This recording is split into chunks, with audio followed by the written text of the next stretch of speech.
तो यहाँ से हमारा थर्ड एपिसोड का सफ़र शुरू होता है and please let me know आपको ये कैसा लगा और इसी के साथ कंटिन्यू करते हैं। बेटा आमिना की डेथ हो गई है। कैसे मेरी ज़बान एकदम लड़खड़ा गई। उसके सर में गहरी चोट लगी थी। एक दिन अस्पताल रही, फिर उसका इंतकाल हो गया है।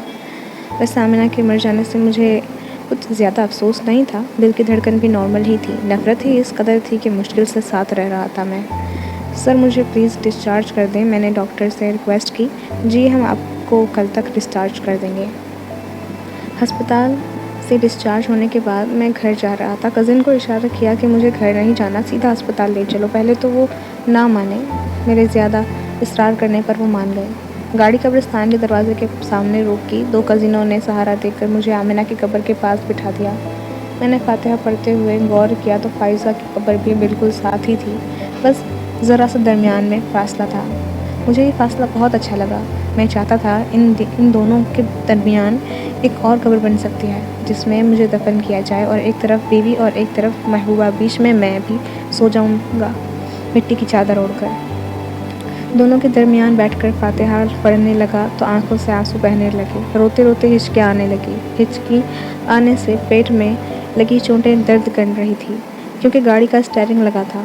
सैफ़ी उठो, चलो चलते हैं। कज़िनों ने मुझे बाजुओं से सहारा दिया और घर ले गए।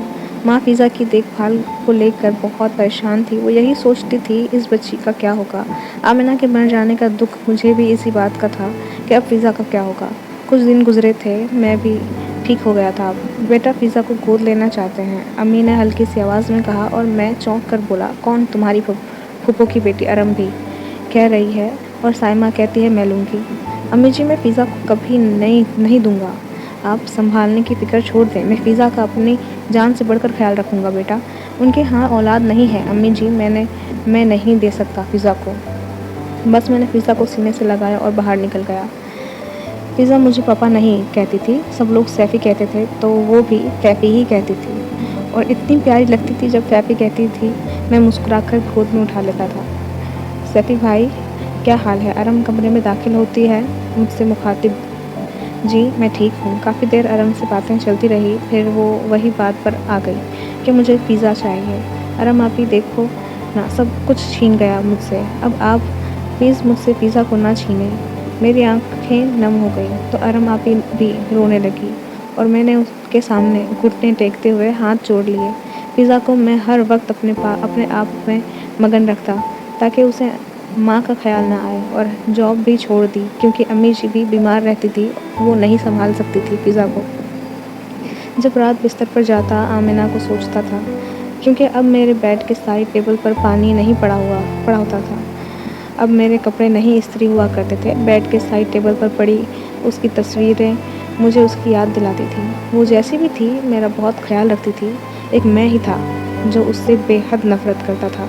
मुझे नहीं पता था जिस शख्स से नफ़रत होती है वो बिछड़ जाए तो बहुत तकलीफ़ होती है। मेरी आंखें नम हो जाती थी उसके जाने के बाद। कभी कभी हम किसी को मोहब्बत दे ही नहीं पाते, लेकिन बिछड़ जाने के बाद हमें उनकी मोहब्बत का एहसास होता है, और फिर दिल करता है उनके सामने चीखा जाए कि आओ देखो ना, मैं तुम्हारे लिए रो रहा हूँ, देखो कितना तड़प रहा हूँ। पर अफसोस कि हम तब उन्हें दिखा नहीं सकते क्योंकि वो तब तक जा चुके होते हैं। मुझे पता था मैं फ़िज़ा को जितनी भी मोहब्बत दे दूँ पर उसे माँ के प्यार की हसरत ही रहेगी, पर मैं कर भी क्या सकता था।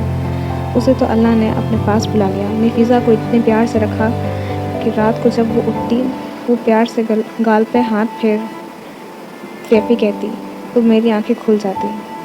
उसके साथ शरारतों में ही दिन गुजरने लगे। मैं फ़िज़ा को पार्क में लेकर गया हुआ था खेलने के लिए। जब वापस घर आकर देखा तो बहुत सारे लोग घर में जमा थे। मैं सलाम किया सबसे और कमरे में चला गया। मेरे कमरे में आते ही माँ पीछे कमरे में पहुँची। सैफ़ी बेटा बाहर आओ। क्या हुआ अम्मी जी? तुम बाहर तो आओ। बाहर अरम आपी अपने मियाँ के साथ और फैमिली के बड़े लोगों के साथ मौजूद थी। सैफ़ी भाई प्लीज़ फ़िज़ा को हमें दे दें। अरम मेरे सामने गिड़गिड़ाने लगी। अरम आपी आप फ़िज़ा को गोद तो ले लेंगी, क्या आपको पता है फ़िज़ा का फ्यूचर कैसा होगा?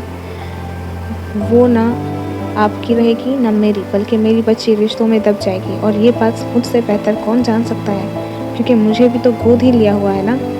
बात मुकम्मल ना की थी कि पूरी महफिल में मेरे अल्फाजों से सन्नाटा हो गया। मेरी माँ मुझे फटी आंखों से देखने लगी। मैंने माँ की तरफ इशारा करते हुए कहा, अगर मैं इनकी बात ना मानूं तो ये माँ पता है क्या कहती है कि मैं उनका नहीं हूँ, इसलिए उनकी बात नहीं मानता हूँ। और जब ये मुझ पर ज़्यादती करते हैं तो मैं सोचता हूँ कि मैं इनका नहीं हूँ, इसलिए ये ज़्यादती कर रहे हैं। हालांकि मैं इनका कितना नहीं क्या कातिल बना कर रख दिया है उनकी ज़िद ने मुझे। और फिर मैं रो दिया सबके सामने। मुंह बंद हो चुका थे, खामोशी छा गई थी सब पर, क्योंकि आज बहुत हिम्मत से मैंने एक सच बोला था जिसका सबको पता था। और फिर टहलते हुए फ़िज़ा मेरे पास आई और मैं उसे उठाकर गोद में लेकर कमरे में चल दिया। कमरे में पहुंचते ही फ़ोन की घंटी बजी। ये फ़ोन उठाकर देखा, सामने स्क्रीन पर मेरे बॉस सलमान साहब की कॉल थी। Hello sir. सैफ़ी, क्या हाल है? सर मैं ठीक, आप कैसे हैं? मैं भी ठीक हूँ। देखो सैफ़ी बेटा, कुछ हादसे हमें बहुत तकलीफ़ देते हैं, पर हमें उनके साथ नहीं चलना चाहिए बल्कि उनको छोड़ के आगे बढ़ना चाहिए। सलमान साहब ने मुझे समझाते हुए कहा। सर मैं आपकी बात समझ रहा हूँ। अच्छा ये बताओ, ड्यूटी कब ज्वाइन कर रहे हो? मैं ड्यूटी ज्वाइन कर सर, मैं तो 6 माह से ऑफिस आया ही नहीं। तो बेटा क्या हो, अब 6 माह की और छुट्टी चाहिए? नहीं सर, मैं कल ही ज्वाइन करता हूँ। ओके बेटा, मैं इंतज़ार करूँगा। अल्लाह हाफिज़। अल्लाह हाफिज़ सर। मुझे नहीं पता था मेरी जॉब अभी तक है। थोड़ी एक्साइटमेंट हुई तो मैंने घर में अम्मी जी को बताया कि मैं कल ऑफिस जाना है। कल सुबह उठा देना, जल्दी से तैयार हुआ। फिर ख्याल आया पिज़्ज़ा का क्या होगा, उदास रहेगी मेरे बगैर तो। मैंने फ़ैसला किया क्यों ना पिज़्ज़ा को भी साथ लेकर चला जाऊं। जल्दी से उसे भी उठाया और तैयार करके ऑफिस पहुंचा। ऑफिस पहुंचते ही मुझे सब लोग दुखी नज़रों से देख रहे थे और दुख का इजहार भी कर रहे थे मेरे साथ। मुझे बताया गया कि बहुत सा नया स्टाफ आया है और सबकी वेरिफिकेशन रहती है। मैंने एक नोटिफिकेशन टाइप करवाया और नोटिस बोर्ड पे चिपका दिया कि सब लोग अपने अपने डॉक्यूमेंट्स की एक एक कॉपी मुझे जमा करवाएं। नोट्स लगते ही सब लोग कमरे में आकर अपनी अपनी फ़ाइल जमा करवाने लगे। हेलो सर, मे आई कम इन? जी आ जाएं। मैंने काम करते हुए बिना देखे अंदर आने का कहा। सर मेरा नाम मरियम है, आपकी वाइफ की डेथ की खबर पता चली थी, बहुत अफसोस हुआ। जी बस अल्लाह की मर्ज़ी है, मैंने सर हिलाते हुए जवाब दिया तो फ़िज़ा मरियम के पास चली गई और उसने अपनी फ़ाइल टेबल पर रख कर उसे गोद में उठा लिया। सर 3 माह हो गए हैं, मेरे पे स्टाफ है, आप कुछ करेंगे प्लीज़? जी मैं मेरी ड्यूटी ये है, मैंने फ़ाइल पकड़ते हुए कहा। सर ये आपकी बेटी है, माशाल्लाह बहुत प्यारी है। जी बस गॉड गिफ्टेड है, मैंने मुस्कुराते हुए कहा। सर आप अगर बुरा ना माने तो मैं फ़िज़ा को ले जाऊँ अपने साथ? हाँ बिल्कुल, तंग ना करे आपको कहीं। नहीं सर, नहीं तंग करती। वो फ़िज़ा को उठाकर ऑफिस से चली गई। फ़िज़ा सब लोगों से बहुत खेल रही थी, पर कोई था जो फ़िज़ा को बहुत प्यार कर रहा था बिना किसी गर्ज़ के। फ़िज़ा को मैं रोज़ ही साथ ले आता, वो बहुत खुश रहती थी यहाँ और मेरे पास कम, किसी और के पास ज़्यादा रहने लगी थी। या वो शख्स फ़िज़ा को अपने पास रखने लगा था ज़्यादा। सर आपने मुझे बुलाया? मरियम ने दरवाजे से अंदर आते हुए कहा और खड़ी हो गई। जी मैंने बुलाया आपको। आप हाफिज़ा हैं? जी सर माशाल्लाह। मैंने बात को बढ़ाते हुए एक और सवाल पूछा, आप शरई पर्दा करती हैं? जी सर शरई पर्दा करती हूँ, बुरा ना मनाना, वैसे ही पूछा था। मैं आपकी हिफ्ज़ कुरान की संद देखी तो इसलिए बुलाया।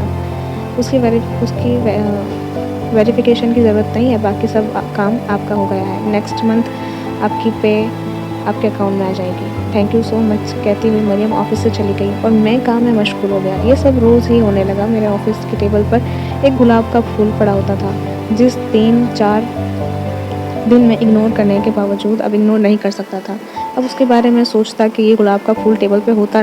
नाइब कासिद से पूछा तो उसने भी इनकार कर दिया। सर मुझे नहीं पता।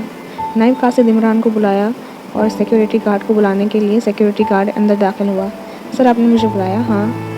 अच्छा यार ये बताओ, कमरा सुबह कितने बजे खोलते हो? सर कमरा तो सुबह 6:30 बजे खोलता हूँ। ओके जाओ। ये फुल फ्रेश होता है, मतलब सुबह ही रखा जाता है। उन्हीं सोचों में गुम था कि सीसीटीवी का याद आया। क्यों ना सीसीटीवी चेक किया जाए ताकि पता चल जाए।